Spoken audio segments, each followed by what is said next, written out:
我哋今日做嘅動作係站立半蹲，我哋開始啦。呢個動作主要係針對四頭肌訓練，幫助管理同埋預防退化性膝關節炎。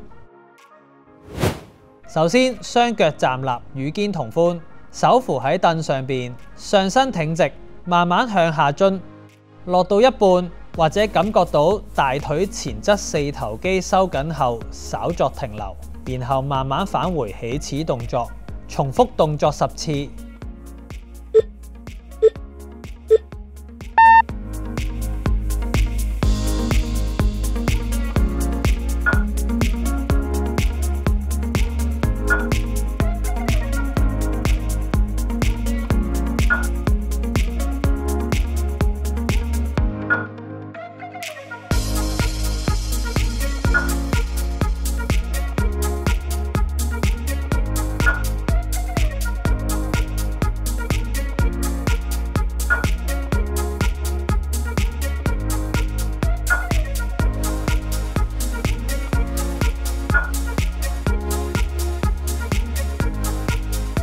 完成，重複動作3組，做得好，記得 keep 住做運動啦。